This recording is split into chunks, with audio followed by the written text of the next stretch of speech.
오늘은 열왕기하 19장 말씀을 통해 하나님의 열심히 이루리라, 하나님의 열심히 이루리라는 제목으로 하나님의 말씀을 함께 살펴보도록 하겠습니다. 오늘 본문을 19장을 이해하기 위해서는 먼저 시대적 배경을 살펴보아야 합니다.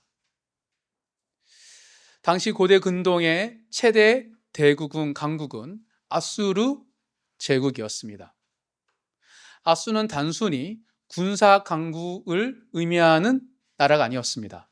고대 역사가들은 아수르를 인류 역사상 가장 잔인한 제국 중에 하나로 기록하고 있습니다.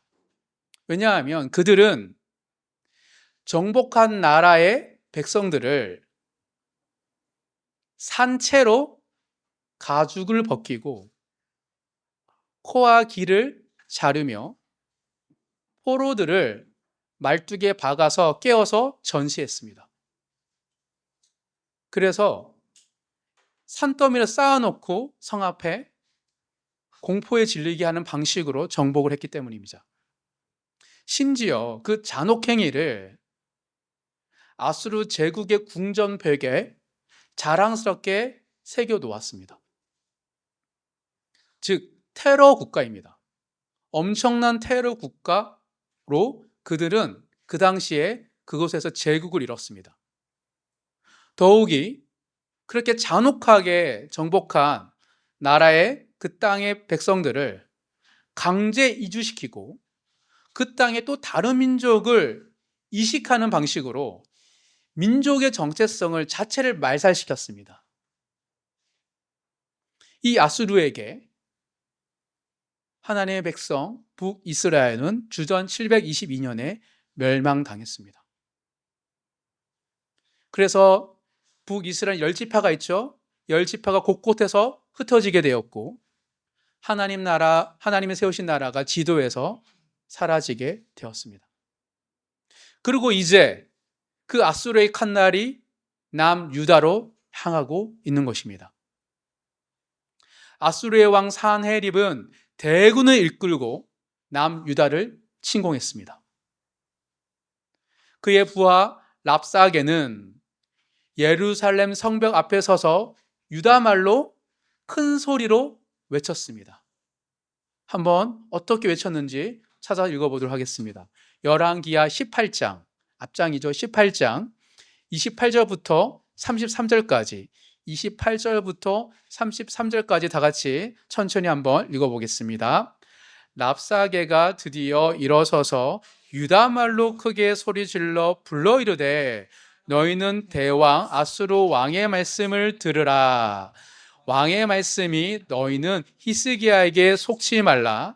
그가 너희를 내 손에서 건져내지 못하리라.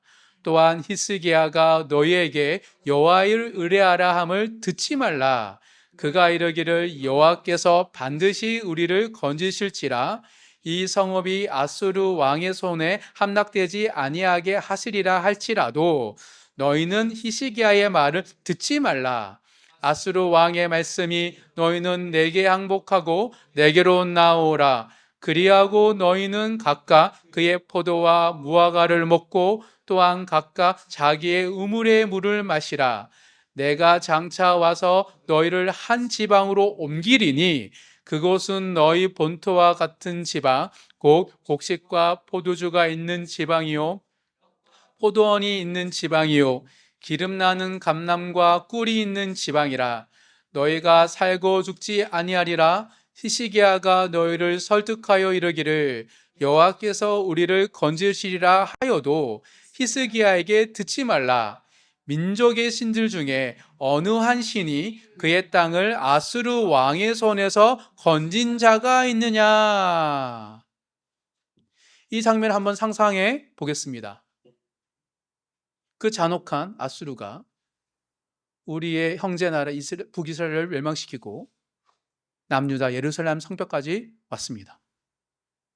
지금 예루살렘에 있는 이스라엘 백성들은 숨지기고 있어요. 그런데 성벽 밖에서 들려오는 목소리가 있습니다. 유다 말로, 우리 말로. 성벽 안의 백성들이 다 알아들을 수 있도록 랍사게는 의도적으로 유다말로 외친 것입니다. 지속적으로 반복되는 것은 히스기야의 말을, 왕의 말을 듣지 말라. 왕의 건의를 무너뜨리고 있고 백성들의 사기를 꺾고 하나님에 대한 신뢰를 흔들려고 하는 심리전을 펼치고 있습니다. 그의 말의 핵심은 무엇입니까? 다른 나라들의 신들도, 수많은 신들도 악수를 막지 못했다. 대세는 걸었을 수도 없다. 너의 하나님 여호와 하나님도 마찬가지다. 그러니 포기하고 항복하라. 그러면 다른 곳에서 살 수 있다. 그야말로 대담하게 당당하게 선전포고하며 이스라엘 백성들의 마음에 히스기야 왕뿐만 아니라 여호와 하나님의 자리를 업신여기는 신성모독을 하고 있는 것입니다. 이 말을 듣고 믿음이 있는 백성들과 또 히스기야는 얼마나 충격적이었는지 오늘 보면 19장 1절에 보면 히스기야 왕이 옷을 찢고 굵은 배를 입었다고 했습니다. 왜냐하면 단순한 군사적 위기가 아닙니다. 돈 얼마를 주고 재산 얼마를 주고 금을 주고 해결될 문제가 아니에요. 우리 민족을 낱낱이 찢어서 흩겠다라는 잔혹한 파괴의 의도이기 때문입니다. 하나님의 세우신 나라, 하나님의 언약이 담긴 예루살렘, 하나님의 성전인 그 땅을 파괴하겠다는 위기 앞에서 히스기야는 옷을 찢고 굵은 배를 옷을 입었던 것입니다. 사랑하는 성도 여러분, 이 장면은 곰곰이 생각해 보면 그리 낯설지는 않습니다. 오늘 우리도 이런 파괴의 상황을 경험하고 목격하고 있기 때문입니다. 하나님의 세우신 가정이 무너지는 위기 앞에 섰을 때, 하나님의 세우신 교회 공동체가 흔들리는 상황, 나뉘는 상황을 보고 경험할 때, 하나님 허락하신 성도의 삶이 예상치 못한 일과 파괴 앞에서 노출될 때 우리는 똑같이 히스기야 같은 마음으로 하나님께 질문을 하게 됩니다. 하나님 어떻게 해야 합니까? 하나님 이 파괴를 막으실 수 있으십니까? 2700년 전 히스기야가 직면했던 이 질문이 또한 오늘 우리의 질문이기도 합니다.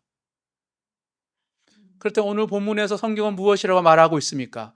히스기야는 절체절명의 위기 앞에서 세 가지 방식으로 반응했습니다.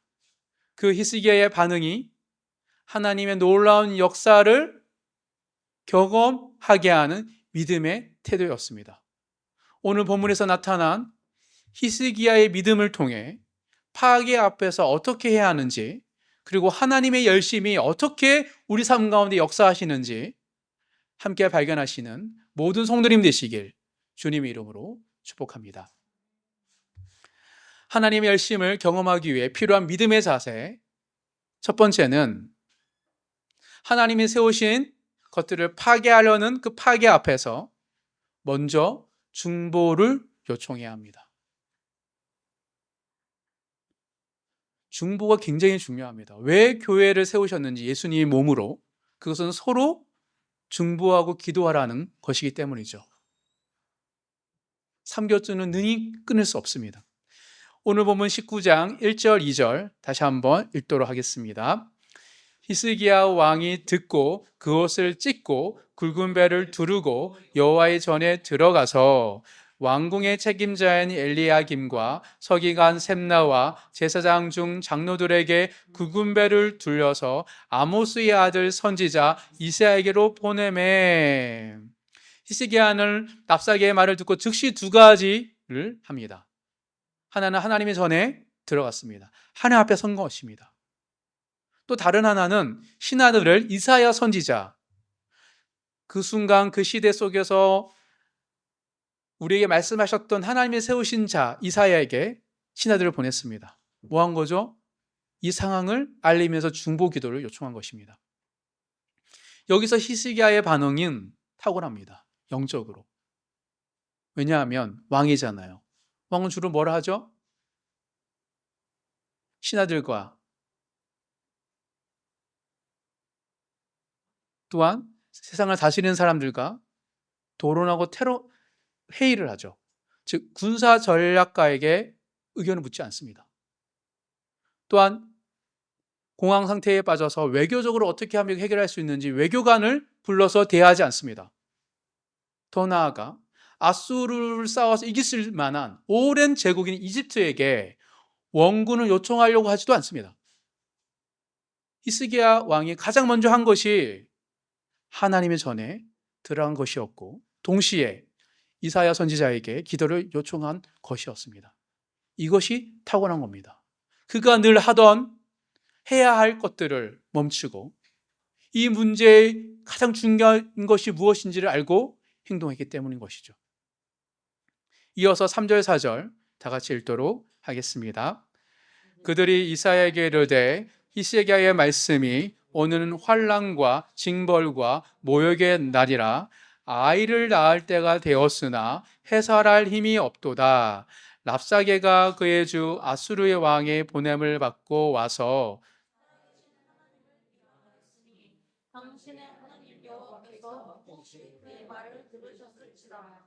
당신의 하나님 여호와께서 그 들으신 말 때문에 꾸짖으실 듯하니 당신은 이 남아있는 자들을 위하여 기도하소서 하더이다 하니라. 신하들을 보내면서 히스기야는 이사야에게 이런 말을 전했습니다. 오늘은 지금 환난과 징벌과 능욕의 날이라. 아이를 낳으려고 해도 해서는 힘이 없는 산모 같다. 얼마나 절박합니까? 아이는 지금 낳으려고 하는데 아이를 낳을 힘이 산모에게 없는 것. 지금 히스기야 왕의 심정이라고 고백하고 있습니다. 우리에게는 이 상황을 해결할 힘이 없다는 것을 히스기야는 그 즉시 인정하여서 중보기도를 요청한 거예요. 근데 그 다음 말이 더 중요합니다. 당신의 하나님 여호와께서 이사야에게 말하고 있습니다. 당신의 하나님 여호와께서 혹시 랍사게의 모든 말을 들으셨을 것이라. 히스기야는 지금 무엇을 하고 있습니까? 랍사게가 누구를? 자신을? 아니, 하나님을 비방한 것을 이사야 선지자를 통해 하나님께 아뢰고 있는 거예요. 이것은 하나님의 영광과 이름을 위한 기도 요청이었습니다. 하나님 이름이 모욕을 당하셨습니다. 이것은 우리 남유다의 문제가 아니라 하나님의 영광과 명예의 문제입니다라고 말하고 있는 것입니다. 그리고 마지막으로 이렇게 부탁합니다. 이사야 선지자에게 이 남아있는 자들을 위하여 기도하소서. 남아있는 자들. 북이스라엘은 사라졌고 이제 남아있는 자들은 남유다밖에 없습니다. 남유다마저 아수르에게 멸망당하면 하나님의 백성은 이 지상에서 사라질 위기입니다. 히스기야 왕은 그 절박함을 이사야에게 전하면서 중보를 요청한 것입니다. 절박해야지, 간절해야지 중보를 요청하는 것이죠. 5절부터 7절, 3절 다 같이 읽도록 하겠습니다. 이와 같이 히스기야 왕의 신복이 이사야에게 나아가니 이사야가 그들에게 이르되 너희는 너희 주에게 이렇게 말하라. 여호와의 말씀이 너는 아수르 왕의 신복에게 들은 바 나를 모욕하는 말 때문에 두려워하지 말라.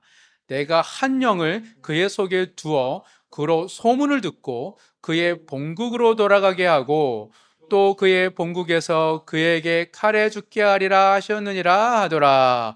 두려워하지 말라. 이것은 하나님의 즉각적인 응답이었습니다. 히스기야가 중보를 요청하자마자 이사야를 통하여서 하나님의 뜻을 즉시 들었습니다. 근데 하나님의 즉각적인 응답은 무엇입니까? 군사적인 승리입니까? 아닙니다. 한 영을 내가 사내립에게 두어서 어떤 소문을 듣고 본국으로 돌아가게 하겠다라는 말이었습니다. 전쟁의 승패를 우리를 파괴하려고 하는 수많은 적들과의 싸움 속에서 이기는 것은 군사력이 아니라 하나님의 주권인 거예요. 사내립의 발걸음을 돌이키실 분은 하나님이시니 두려워하지 말라라고 하나님은 이사야를 통하여서 히스기야에게 말씀하셨습니다. 사랑하는 성도 여러분, 우리 또한 이런 하나님이 주신 것들을 파괴하려고 하는 위기 앞에서 가장 먼저 무엇을 하십니까, 여러분들은? 우리는 히스기야처럼 하지 않고 종종 반대로 행할 때가 많습니다. 내 힘으로 해결하려고 하고 사람을 찾고 방법을 찾고 전략을 세우고 가장 안 좋은 상황에서 나를 지키기 위해서 극단적인 생각 속에서 수많은 경우의 수를 생각할 때가 많죠. 그러다가 상황이 점점 안 좋아지고 방법이 해결되지 않았을 때 마지막으로 하나님께 매달리는 게 우리의 모습이죠. 그러나 히스기야는 정반대였습니다. 가장 먼저 하나님 전에 들어갔고 가장 먼저 중보를 요청했습니다. 중보를 요청한다는 것은 나약함의 표시가 아닙니다. 도움이 필요하다는 것을 솔직히 인정하는 믿음의 행위입니다. 이 싸움이 나의 작은 실수가 아니라 하나님의 싸움, 영적인 싸움이기에 내 홀로 감당할 수 없다라는 믿음의 행위인 것이죠. 오늘 여러분의 삶에 파괴 위협이 있으십니까? 해산할 힘이 없는 것 같은 상황을 직면할 때가 있으십니까? 그때 히스기야처럼 먼저 하나님 전에 들어가시기 바랍니다. 그리고 함께 나를 위하여 기도할 기도자에게 기도를 요청하시길 바랍니다. 그것이 바로 하나님의 열심을 경험하는 첫 번째 믿음의 자세입니다. 파괴 앞에서 먼저 중보를 요청하시는 모든 성도님 되시길 주님 이름으로 축복합니다. 하나님의 열심을 경험하기 위해 필요한 믿음의 자세 두 번째는 파괴적인 주장과 외침 앞에서 그것을 하나님 앞에 펼쳐 놓아야 합니다. 살다 보면 우리 안에도 또 누군가에게도 하나님의 것을, 소중한 것을 마치 파괴하려고 하는 이야기들이 들 때가 있는데 그것을 가지고 먼저 하나님 앞에 펼쳐 놓아야 합니다. 하나님이 응답해 주셨지만 즉시 사내립 왕이 물러간 건 아닙니다. 이번에는 편지를 보냅니다. 19장 14절 다 같이 읽겠습니다. 히스기야가 사자의 손에서 편지를 받아보고 여호와의 성전에 올라가서 히스기야가 그 편지를 여호와 앞에 펴놓고, 이 장면 상상해 보겠습니다. 히스기야는 분명 하나님께 두려워하지 말라, 내가 한 영을 보내서 떠나게 하겠다라고 했는데 편지를 다시 보내요. 그 편지 내용은 무엇입니까? 8절부터 13절에 보면 아수르가 이미 멸망시킨 나라들의 목록을 적어놓고 있어요. 사내립이 하나하나. 그리고 다른 나라들의 신들도 우리 아수르를 막지 못했다, 너희 하나님도 마찬가지다. 협박과 조롱이 가득했을 것입니다. 그 편지를 읽고 히스기야의 심정은 어떠했을까요? 여전히 두렵고 아수르는 여전히 강대국인데 너무 마음이 요동치지 않았을까요? 그렇지만 무너지지 않았습니다. 무너지지 않기 위해 히스기야는 그 사내립의 편지를 들고 하나님의 전으로 다시 올라갑니다. 그리고 그 편지를 하나님 앞에 펼쳐 놓았습니다. 하나님이 이것을 보십시오. 이들이 하나님을 이렇게 모욕하고 있습니다. 적의 협박 편지를 하나님 앞에 펼쳐 놓는 것, 이것은 사람의 관점에서는 무능하고 무력한 행위이지만 하나님의 관점에서는 강력한 믿음의 행위입니다. 그 믿음의 행위를 하나님은 받으시는 거죠. 15절 16절 이어서 읽겠습니다. 그 앞에서 히스기야가 기도하여 이르되, 그룹들 위에 계신 이스라엘의 하나님 여호와여, 주는 천하만국의 홀로 하나님이시라. 주께서 천지를 만드셨나이다. 여호와여, 귀를 기울여 들으소서. 여호와여 눈을 떠서 보시옵소서. 사내립이 살아계신 하나님을 비방하러 보낸 말을 들으시옵소서. 히스기야의 기도는 어떻게 시작됩니까? 그룹들 위에 계신 이스라엘의 하나님 여호와여, 주는 천하 만국의 홀로 하나님이시라. 주께서 천지를 만드셨나이다. 먼저 하나님의 주권과 하나님 되심을 고백하면서 기도를 시작합니다. 모든 기도는 하나님의 하나님 되심을 고백하는 게 기도의 출발점이죠. 내 상황의 절박함, 나의 두려움, 나의 불안을 이야기하기 전에 먼저 하나님이 누구이신지를 믿음으로 선언하고 있는 것입니다. 그리고 이어서 무엇을 구합니까? 귀를 기울여 주옵소서, 눈을 떠서 보시옵소서. 히스기야는 하나님께 직접 이 상을 보시도록 요청하고 있습니다. 다시 편지가 오고 있습니다. 물러설 마음이 없는 것 같처럼 보입니다. 하나님이 직접 보시고 역사해달라고 구하고 있는 것이죠. 이어서 17절, 18절 읽도록 하겠습니다. 여호와여, 아수르 여러 왕이 과연 여러 민족과 그들의 땅을 황폐하게 하고 또 그들의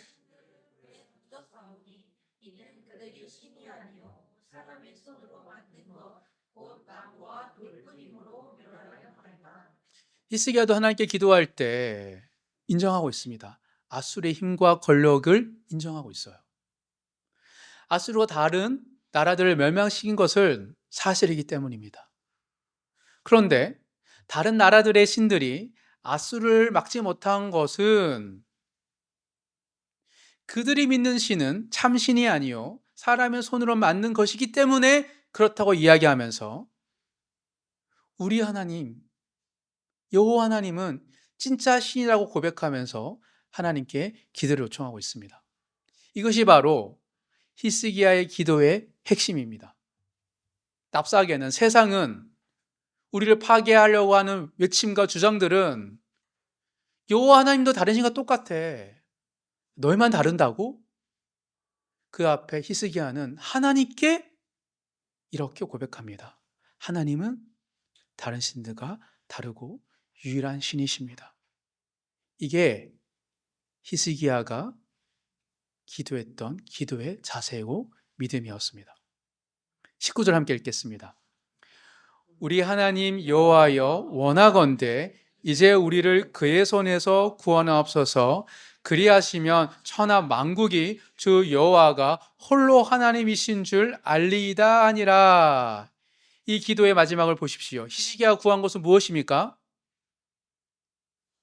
남유다의 생존이 아니라 하나님의 영광이었습니다. 하나님의 살아계심을 천하 만국에 알게 하는 것을 놓고 담대하게 기도하고 있습니다. 이것이 히스기야의 기도를 단순히 살려달라고 하는 기도와 굴별되게 하는 히스기야의 믿음의 기도였던 것입니다. 히스기야의 기도의 구조를 보면 하나님이 누구신지 먼저 고백하고 그리고 현실의 위기를 솔직하게 직시하면서 하나님께 이야기하며 그 가운데 하나님 이름과 영광을 위하여서 하나님 친히 역사해달라고 기도하고 있는 것입니다. 이것이 파괴적인 주장이 나를 파괴할 뿐만 아니라 하나님이 세우신 걸 파괴한다는 확신 속에서 악한 자들의 이야기를 하나님의 보좌 앞에 펼쳐놓는 기도의 방식이었습니다. 사랑하는 성도 여러분, 우리 삶에도 이런 파괴적인 주장들이 끊임없이 찾아옵니다. 하나님 정말 너를 사랑하느냐? 하나님 이 상황을 정말 바꿀 수 있다고 믿어? 기도해도 소용없지 않아? 예수 믿고 교회 다녀서 뭐가 선한 건데? 창세부터 지금에 이르기까지 악한 사단은 하나님의 형상을, 하나님의 창조 세계를 끊임없이 파괴하려고 노력하고 있기에 우리도 그것을 듣기 마련입니다. 여러분들은 이런 파괴적인 주장과 악한 자들, 세상 권세자들의 소리 앞에서 그것들을 어떻게 처리하고 계십니까? 혼자 싸우고 봉사 열심히 하고 예배 잘 드리면 괜찮겠지라고 여기고 있으십니까? 아니면 억누르고 외면하십니까? 마치 세상에서는 예수님을 믿지 않는 사람처럼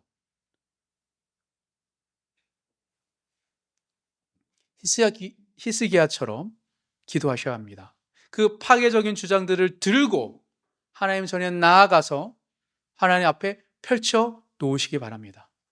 하나님, 이런 말들이 저를 공격하고 있고 하나님의 것을 공격하고 있습니다. 직접 보십시오. 하나님의 영광을 위하여 응답하여 주십시오. 이것이 하나님의 열심을 경험하는 믿음의 두 번째 자세입니다. 파괴적인 주장을 하나님 앞에 펼쳐 놓으시는 모든 성도님 되시길 주님의 이름으로 축복합니다. 마지막 세 번째, 하나님의 열심을 경험하기 위해 필요한 믿음의 자세 세 번째는 하나님의 열심을 신뢰해야 합니다. 우리는 우리의 열심만 있다고 생각합니다. 내가 열심히 살아서 하나님의 나를 돕고 내 용기와 담대함을 주셔서 내가 뭔가를 인도하 생각하지만 곰곰이 되돌아보면 우연을 가장한 필연으로 하나님의 도우심 속에서 누군가의 도움과 누군가의 어떠함으로 내 삶이 세워져 가는 경험이 참 많이 있습니다. 하나님의 열심이 있습니다. 모든 것을 합력하여 선을 이루시는 하나님의 열심이 교회 가운데도 그리고 성도들의 삶 속에서도 가정에도 있는 것이죠. 히스기야가 기도했습니다. 그리고 하나님은 응답하셨습니다. 29절 한 절 다 같이 읽도록 하겠습니다. 또 내게 보일 징조가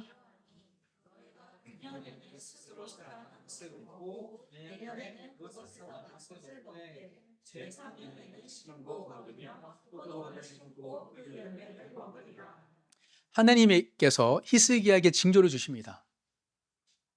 금년, 내년, 제3년 3년에 걸친 약속입니다. 아수르의 침공으로 남유다의 땅은 이미 황폐해져 있었습니다. 황폐해진 땅이 회복되는데 즉시 안 돼요. 시간이 필요합니다. 전쟁으로 밭을 갈고 씨를 뿌릴 수도 없습니다. 그래서 금년과 내년은 스스로 난 것을 먹어야 하고 그리고 제3년이 되어서야만이 심고 거두게 될 것이라고 말을 하고 있습니다. 이것은 아수르가 물러간 이후에도 전쟁으로 황폐해진 땅이 온전히 회복되는 날이 시간은 걸리지만 반드시 온다는 하나님의 구체적인 약속입니다. 즉 파괴가 무너짐이 마지막이 아니라 회복의 순간이 반드시 온다라고 히스기야의 마음을 위로하시고 격려해 주고 계시는 것이죠. 30절 31절 다 같이 읽겠습니다. 유다 족속 중에서 피하고 온 남은 자는 다시 아래로 뿌리를 내리고 위로 열매를 맺을지라. 남은 자는 예루살렘에서부터 나올 것이요 피한 자는 시온산에서부터 나오리니 여호와의 열심히 이 일을 이루리라 하셨나이다 하니라. 농부 되신 하나님의 열심이 반드시 뿌리 내리고 열매 맺게 한다라고 하나님은 말하고 있습니다. 이 한 문장이 오늘 설교의 핵심입니다. 여호와의 열심이 이 일을 이루리라. 히스기야의 탁월함이 히스기야의 용기와 히스기야의 믿음이 아니라 여호와 하나님의 열심이 이 일을 이루리라. 하나님은 행하시는데 열심으로 마치 농부가 팔을 걷고 직접 기경하듯이 이 일을 이루신다라고 말하고 계십니다. 35절 함께 읽겠습니다. 이 밤에 여호와의 사자가 나와서 아수르 진영에서 군사 18만 5천 명을 친지라. 아침이 일찍이 일어나 보니 다 송장이 되었더라. 이 밤에 하룻밤 사이에 18만 5천 명의 대군이 한순간에 죽게 되었습니다. 하나님의 사자 한 존재가 그 모든 것을 이루었다라고 말하고 있습니다. 사람의 힘이 아니라 하나님의 능력으로 하룻밤 만에 이루신 것이죠. 하나님의 열심은 이토록 놀랍고 열추할 수 없는 기적입니다. 분명 엄청난 파괴와 어둠이 가득했는데 언제 그랬는지 다시 그 모든 것이 정상화되는 것, 그것은 뒤에서 하나님이 열심히 임했기 때문인 것이죠. 사랑하는 성도 여러분, 히스기야가 경험한 하나님의 열심은 엄청 놀라운 사건입니다. 히스기야만이 알았죠. 아수르 제국이 후퇴한 것을. 다른 사람은 몰랐을 거예요. 도대체 왜 그래? 무슨 일이야? 수많은 이야기를 할 뿐이겠죠. 아, 네 분이 뭔가 문제가 있었나? 그런데 하나님은 히스기야를 통하여서 내가 한 영을 보내어 그렇게 하겠다라고 말씀하셨습니다. 우리의 삶 속에서 이런 일이 일어나기를 소망합니다. 답답하고 힘든 상황 속에서 하나님 먼저 우리의 간절한 기도에 응답해 주셔서 어떻게 될 걸 얘기해 주시는 것. 그런데 우리에게는 이미 히스기야가 경험한 것보다 더 놀라운 사건을, 더 크고 완전한 하나님의 열심을 우리는 알고 믿고 있습니다. 바로 2000년 전에 우리를 구원하기 위해서 하나님의 아들 독생자 예수 그리스도를 십자가에 달려 죽게 하시고 부활하게 하신 사건입니다. 고난받는 종으로 이 땅에 오셨던 예수님이 죽음과 부활로 창조 때부터 지속적으로 예고되었던 구원의 언약의 성취를 우리에게 주셨기 때문입니다. 마태복음 16장 21절에 예수님께서 이렇게 말씀하셨습니다. 이때로부터 예수 그리스도께서 어느 지점부터 예수님께서 제자들에게 이렇게 말씀하셨습니다. 자기가 예루살렘에 올라가 장로들과 대제사장들과 서기관들에게 많은 고난을 받고 죽임을 당하고 제3일에 살아나야 할 것을 제자들에게 비로소 나타내시니. 예수님이 제자들에게 죽음과 부활을 예고하셨습니다. 근데 그들이 몰랐죠. 부활하고 나서야 깨달았습니다.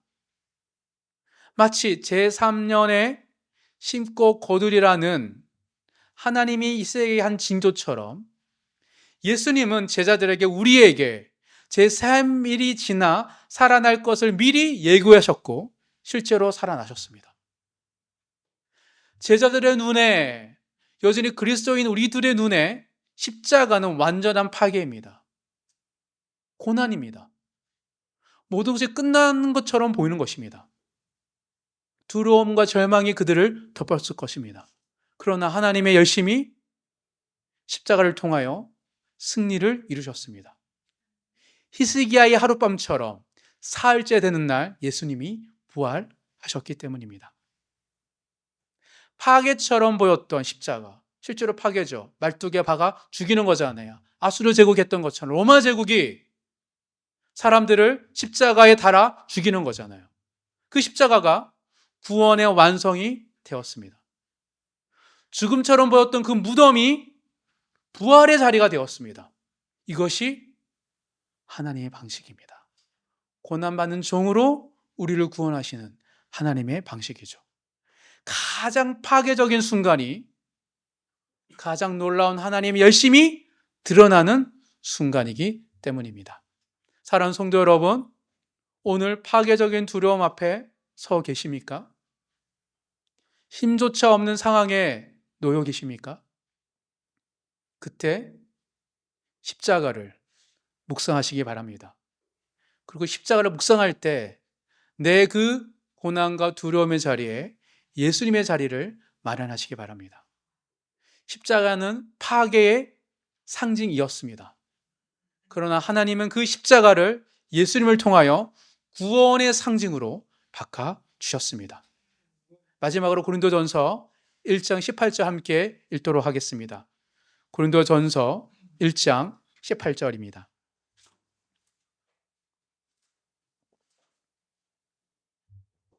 고린도전서 1장 18절 다 같이 읽겠습니다. 십자가의 도가 멸망하는 자들에게는 미련한 것이요 구원을 받는 우리에게는 하나님의 능력이라. 아멘.